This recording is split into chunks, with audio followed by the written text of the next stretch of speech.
Hello everyone, আশা করি আপনারা সবাই ভালো আছেন। আজ আমরা ইন্দোনেশিয়ান হরর মুভি পজেশন কারুসকান সম্পর্কে জানব। মুভির শুরুতে রত্না নামের একজন মেয়েকে দেখানো হয় যে দৌড়ে তার রুমে এসে দরজা লক করে দেয়। তার চেহারা, মাথার চুল এলোমেলো হয়েছিল আর হঠাৎ করেই সে আজব ধরনের আচরণ করতে শুরু করে। দৃশ্য পরিবর্তন হয়। পরের দিন সকালে রত্না একটা ডিভোর্স পেপারের খাম এনে টেবিলের উপর রাখে। তখন তার ছেলে বুদ্ধি সেটা খুলে দেখতে থাকে, কিন্তু রত্না সেটা তার হাত থেকে নিয়ে নেয় আর দুজন মিলে তার হাজবেন্ড ফারাজকে রিসিভ করতে যায়। ফারাজ একজন নেভি অফিসার ছিল। অনেকদিন পরে সে শহরে এসেছে। রত্না সেখানে যায়, কিন্তু ফারাজের কলিগের সাথে তেমন একটা কথা বলে না। আর সেখান থেকে ফারাজ তাদেরকে মুভি দেখতে নিয়ে যায়। ফারাজ রত্নার সাথে কথা বলার চেষ্টা করে, কিন্তু রত্না তাকে ইগনোর করে সরিয়ে দেয়। রত্নার আচরণে বোঝাই যাচ্ছিল সে তার হাজবেন্ডের সাথে একদমই খুশি না। মুভি শেষে তারা বাসায় আসে। রত্না সরাসরি রুমে চলে যায়। তখনই ফারাজকে তার প্রতিবেশী টনি ডাক দিয়ে বলে প্রতিদিন রাতে রত্না বাসার বাইরে থাকে। এটা শুনে ফারাজ রুমে এসে রত্নাকে এ ব্যাপারে জিজ্ঞেস করে, কিন্তু রত্না তার কথার কোনো উত্তর দেয় না। ফারাজ তাকে বারবার জিজ্ঞেস করাতে রত্না বিরক্ত হয়ে বাইরে চলে যেতে চায়। রত্না একজন রাইটার ছিল।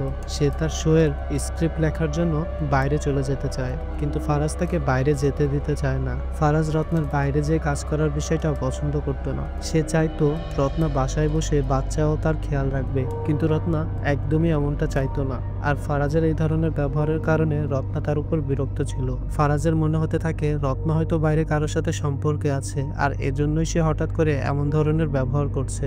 রত্না তার কথা না শুনে সেখান থেকে যেতে থাকে। তখনই ফারাজ তাকে ধরে আজকের রাতটা তার সাথে থাকতে বলে। রত্না কোনো উপায় না পেয়ে থেকে যায়। রাতে যখন ফারাজ বারবার রত্নার কাছে আসছিল, তখন সে তাকে অসুস্থতার কথা বলে দূরে সরিয়ে দেয়। সকালে ফারাজ থালা বাসনের শব্দ পেয়ে জেগে যায়, আর কিচেনে এসে দেখে তার ছেলে খাবার বানাচ্ছে। বুদ্ধির সাথে কথা বলে ফারাজ জানতে পারে যে রত্না একদমই তার দিকে খেয়াল রাখে না, আর এজন্যই সে নিজের কাজ নিজেই করে। ছেলের কাছ থেকে এসব কথা শুনে ফারাজের রত্নার উপর অনেক রাগ হয়, আর তার ছেলের জন্য অনেক খারাপ লাগে। তখনই কেউ দরজা নক করে। ফারাজ দরজা খুলতেই দেখে রত্নার অ্যাসিস্ট্যান্ট মিতা এসেছে। মিতা বলে রত্না তাকে বুদ্ধির খেয়াল রাখার জন্য প্রতিদিন সকালে আসতে বলেছে, কারণ সে নাটকের স্ক্রিপ্ট লেখার জন্য অনেক ব্যস্ত থাকে, আর এজন্য সে আলাদা একটা হোটেল ভাড়া নিয়েছে যাতে করে তার কাজে কোনো রকম সমস্যা না হয়। তখন ফারাজ হোটেলের অ্যাড্রেস চায়, কিন্তু মিতা বলে সে হোটেলের অ্যাড্রেস জানে না। তাদের ডিরেক্টর হোটেলটি রত্নাকে বুক করে দিয়েছে, যেটা শুনে ফারাজের সন্দেহ আরো বেড়ে যায়। সে মনে করে হয়তো রত্না ডিরেক্টরের সাথে সম্পর্কে জড়িয়েছে। মিতা বুদ্ধিকে নিয়ে স্কুলে চলে যায়। তখন সেখানে টনি আসে আর ফারাজকে বলে রত্নার উপরে কোনো জিন ভর করেছে। আমি তার পিছনে একটি ছায়াকে চলতে দেখেছি, কিন্তু ফারাজ তার কথা একদমই বিশ্বাস করে না। তখন টনি ফারাজকে একটি বই দেয় আর বলে বাসার মধ্যে কোনো রকম আজব ঘটনা বা চিহ্ন দেখলে বুঝে নিও যে রত্নাকে কোনো জিন বশ করেছে। আর তখনই রত্নার কোলবালিশ একটি ভয়ঙ্কর ডেমনে পরিণত হয়, কিন্তু তাদের দুজনের কেউ সেটা লক্ষ্য করে না। হোটেলের দৃশ্য দেখানো হয়। স্টাফ রত্নার জন্য খাবার এনে বাইরে দাঁড়িয়ে আছে। তখনই রত্নার রুম থেকে আজব আজব শব্দ আসতে থাকে। মনে হচ্ছিল রত্না কারোর সাথে ফিজিক্যাল হচ্ছে। রত্না বাইরে আসে আর খাবার নিয়ে রুমের মধ্যে চলে যায়। অন্যদিকে ফারাজ ডিরেক্টরের কাছে আসে আর রত্নার হোটেলের অ্যাড্রেস চায়, কিন্তু ডিরেক্টর তাকে বলে অ্যাড্রেস দেওয়া যাবে না। রত্না একটা প্রজেক্টের উপর কাজ করছে, আর তাই তাকে কোনোভাবেই ডিস্টার্ব করা যাবে না। আর এটা শুনতেই ফারাজ ডিরেক্টরকে মারতে থাকে। তখনই ডিরেক্টর তাকে গার্ডের ভয় দেখায় আর এখান থেকে চলে যেতে বলে। ফারাজ বাইরে এসে রত্নার সকল খবর জানার জন্য একজন স্পাই হায়ার করে। ফারাজ বাসায় চলে আসে। তখন মিতা বুদ্ধিকে স্কুল থেকে নিয়ে আসে। ফারাজ তার দুঃখের কথা মিতার সাথে বলতে থাকে। তখনই মিতা তার সাথে ফিজিক্যাল হওয়ার চেষ্টা করে, আর এসবের মধ্যেই বুদ্ধি সেখানে চলে আসে আর তাকে গোসল করিয়ে দিতে বলে। ফারাজ যখন বুদ্ধিকে গোসল করাচ্ছিল, তখন বুদ্ধি তার বাবাকে বলে অনেকদিন ধরে তার মা আজব আজব আচরণ করছে, রুমের মধ্যে একা একা কথা বলে। এসব বলার মাঝেই বুদ্ধি লক্ষ্য করে সিলিং এর উপর কেউ রক্ত পায়ে হাঁটছে, আর এটা দেখে সে ভয়তে পানির মধ্যে চলে যায়। তখন রত্নাও বাসায় চলে আসে। ফারাজ রত্না আসার শব্দ পেয়ে রেগে তার কাছে যায় আর তাকে জিজ্ঞেস করে তুমি কত মানুষের সাথে নিজেকে জড়িয়েছো। এটা শুনে রত্না রেগে যায়, আর তখনই বাসার সকল লাইট অন অফ হতে থাকে আর রত্না আজব ধরনের আচরণ করতে শুরু করে। ফারাজ রত্নাকে শান্ত করে আর তাকে তুলে রুমে এনে বেডে শুইয়ে দেয়। তখন বেডের পাশে থাকা আয়নাতে দেখে রত্নার সাইডে থাকা কোলবালিশটি ভয়ানক এক ডেমনে পরিণত হয়েছে, যেটা দেখে ফারাজ অনেক ভয় পায় আর সে চিন্তায় পড়ে যায়। ফারাজ রত্নার পাশে ঘুমিয়ে পড়ে আর মাঝরাতে দেখে রত্না কোলবালিশ জড়িয়ে ধরে আবার আজব আজব আচরণ শুরু করেছে। ফারাজ কোলবালিশটি তার উপর থেকে নিয়ে ছুঁড়ে ফেলে দেয়। তখনই রত্না স্বাভাবিক হয়ে যায়। কিছুক্ষণ পরে ফারাজকে স্পাই ফোন করে আর বলে রত্নার সাথে ডিরেক্টরের কোনো রকম খারাপ সম্পর্ক নেই। কথা শেষ করে ফারাজ যখন রুমে আসে আর দেখে রত্না আবার পজেস হয়ে আছে, তখনই লাইট অফ হয়ে আবার অন হতেই রত্না গায়েব হয়ে যায়। ফারাজের সন্দেহ এখনো ডিরেক্টরের উপর ছিল, এজন্য সে আবার ডিরেক্টরের কাছে যায়। লিফট থেকে ওঠার সময় একজন বৃদ্ধ মহিলার সাথে তার দেখা হয়। বৃদ্ধ মহিলাটি ফারাজকে বলে সে আসছে, আর এটা বলতেই সে গায়েব হয়ে যায়। ফারাজ ডিরেক্টরের কাছে যেয়ে তাকে গান পয়েন্টে জিজ্ঞেস করে রত্না কোথায়, কিন্তু ডিরেক্টর তাকে বলে রত্না এখানে আসেনি। ডিরেক্টর ফারাজকে খারাপ ইন্টেনশন নিয়ে টাচ করে, যে কারণে ফারাজ রেগে যায় আর তাকে মেরে বাসায় চলে আসে। বাসায় আসতেই দেখে বুধি ভয় পেয়ে টেবিলের নিচে বসে আছে। ফারাজ তাকে জিজ্ঞেস করে তোমার কি হয়েছে, তখন বুধি বলে আম্মু নিজেকে ওয়াশরুমে লক করে রেখেছে আর বাসার চারপাশে কেউ একজন রক্তমাখা পায়ে হাঁটছে। ফারাজ দ্রুত ওয়াশরুমে যায় আর দেখে রত্না অজ্ঞান হয়ে পড়ে আছে। ফারাজ দেখে রত্নার দুই পায়ের মাঝে কোলবালিশটি আর সেখানে অনেক রক্ত লেগে আছে। ফারাজ তাকে এনে আবার বেডে শুইয়ে দেয় আর বুধির কাছে এসে তাকে সান্ত্বনা দিতে থাকে। ফারাজ আর বুধি কথা বলতে বলতে সেখানেই ঘুমিয়ে পড়ে। অন্যদিকে মাঝরাতে রত্না লাল জামা পরে হোটেলে যাওয়ার জন্য রওনা হয়। বাইরে অনেক বৃষ্টি হচ্ছিল, তখন সে একটি ট্যাক্সি দাঁড় করায় আর হোটেলে নিয়ে যেতে বলে। ট্যাক্সি ড্রাইভার রত্নাকে দেখে ফ্লার্ট করার চেষ্টা করে, কিন্তু রত্না সেটা বুঝেও ইগনোর করে আর হোটেলের সামনে এসে গাড়ি থামাতে বলে। তখনই ড্রাইভার দেখে রত্নার পাশের সিটে ভয়ঙ্কর সেই ডেমনটি বসে আছে। রত্না গাড়ি থেকে নামতেই ডেমনটি ড্রাইভারের উপর অ্যাটাক করে তাকে সেখানেই মেরে ফেলে। রত্না এসব দেখে ডান্স করতে করতে হোটেলের রুমে চলে আসে। তখনই আমরা সেই স্পাইকে দেখি যে রত্নার পিছু করতে করতে হোটেলের রুমের সামনে চলে আসে। রুম থেকে আজব আজব শব্দ শুনতে পেয়ে সে মনে করে কেউ হয়তো রত্নার সাথে রয়েছে আর তখনই সে রুমের মধ্যে প্রবেশ করে, কিন্তু রত্না ছাড়া কাউকেই দেখতে পায় না। রত্না তাকে দেখে কোনো রিয়াকশন দেয় না আর তার স্ক্রিপ্ট লিখতে থাকে। স্পাই ঘুরে ঘুরে রুমগুলো তল্লাশি করতে থাকে আর ভিডিও করে। কিছুক্ষণ পর রত্নাকে বেডে বসে থাকতে দেখে স্পাই তার কাছে আসে আর তাকে খারাপভাবে টাচ করতে থাকে। তখনই ওয়াশরুম থেকে শব্দ পেয়ে সেখানে চেক করতে যায় আর সেই ডেমনটিকে রক্তাক্ত অবস্থায় দেখে ভয় পেয়ে ওয়াশরুম থেকে বাইরে চলে আসে। আর বাইরে আসতেই রত্না তার উপর অ্যাটাক করে আর ছুরি দিয়ে বারবার আঘাত করে তাকে সেখানেই মেরে ফেলে।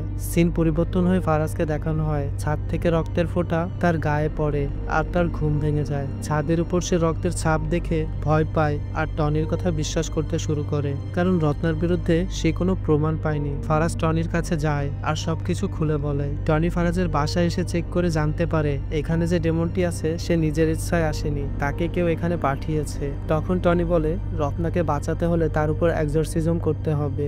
রাতে ফারাজ রত্নার রুম চেক করতেই একটা ক্যাসেট পায়, সেটা প্লে করতেই দেখে ডিরেক্টর বারবার রত্নাকে ভালো স্ক্রিপ্ট লেখার জন্য চাপ দিচ্ছিল আর এই বিষয়টি নিয়ে রত্না খুবই চিন্তিত হয়ে পড়ে। তাছাড়া ফারাজের সাথে তার সম্পর্ক তেমন একটা ভালো ছিল না, এজন্য সে কাজেও মন দিতে পারছিল না। তখন সেখানে মিতা আসে আর রত্নাকে বলে আমি তোমার সকল সমস্যা ঠিক করে দিতে পারি, কিন্তু তার জন্য তোমার কাছ থেকে আমার একটা জিনিস চাই। রত্না তাকে কি চায় জিজ্ঞেস করতেই মিতা বলে সে ফারাজের সাথে এক রাত থাকতে চায়। যেটা শুনে রত্না রেগে সেখান থেকে চলে যাওয়ার সময় মিতা বলে ভেবে দেখো, ফারাজের বদলে আমি তোমাকে এমন কিছু দেব যেটা তোমার সব সমস্যা ঠিক করে দেবে, তুমি যা বলবে সে তাই করবে। আর এসব দেখে ফারাজের আর বুঝতে বাকি থাকে না যে এসবের পিছনে মিতারই হাত রয়েছে। মিতাই ডেমনটিকে রত্নার পিছনে লাগিয়েছে।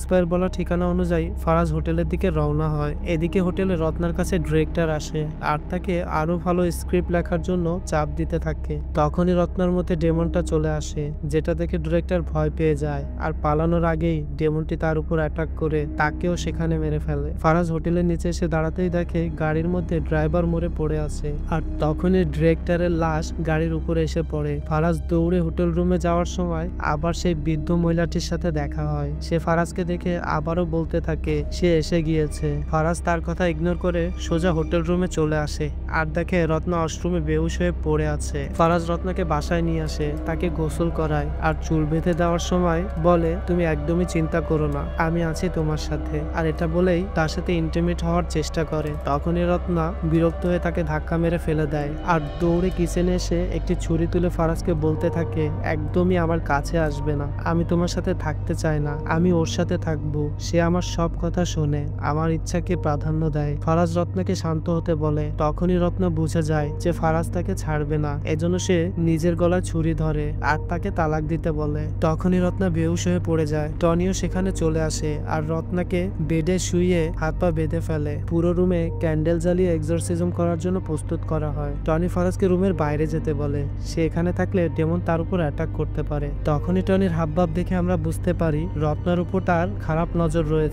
এক্সরসিজমের কিছুই সে বুঝতো না, সে তো রত্নার ফায়দা উঠানোর জন্যই এসব করেছে। মিতাবুদিকে স্কুল থেকে বাসায় নিয়ে আসে। তখন বাসার এমন অবস্থা থেকে সে সবকিছু বুঝতে পারে আর পালাবার চেষ্টা করে, কিন্তু ফারাজ তাকে ধরে ফেলে আর বলে, আমি জানি রত্নার পিছনে ডেমন তুমি লাগিয়েছো। তখন ফারাজ মিতাকে বলে, তুমি রত্নাকে ঠিক করে দাও, তার বদলে তুমি যা চাও তাই পাবে। আর এসব কথা ফারাজ রত্নার জন্য বলছিল না, সে নিজের জন্যই বলছিল। ফারাজের মাথায় শুধু একটাই চিন্তা ছিল, ফিজিক্যাল হওয়ার চিন্তা, যেটা রত্নার সাথে হোক বা মিতার সাথে, তাতে কিছুই যায় আসে না। আর ডেমন তখন এই বিষয়টি বুঝে যায় আর মিতার শরীরে ঢুকে ফারাজের উপর অ্যাটাক করে, কিন্তু তাকে মারে না। ডেমনটি রত্নার কথা মতো চলতো। রত্না ডেমনটিকে যাদের মারতে বলতো সে শুধু তাদেরকেই মারতো, আর রত্না ফারাজকে মারতে চাইতো না। এজন্য ডেমনটি মিতাকে নিয়ে সেখান থেকে চলে যায়। ফারাজ রত্নার রুমে আসতেই দেখে টনি রত্নার সাথে জোর জবরদস্তি করছে, যেটা দেখে ফারাজ রেগে টনিকে মারতে থাকে। তখনই রুমের মধ্যে থাকা সকল ফার্নিচার হাওয়াতে উঠতে শুরু করে, এমনকি লাইটও অফ হয়ে যায়। আর অন্ধকারের সুযোগ বুঝে টনি ফারাজের উপর অ্যাটাক করে, কারণ সে বুঝে গিয়েছিল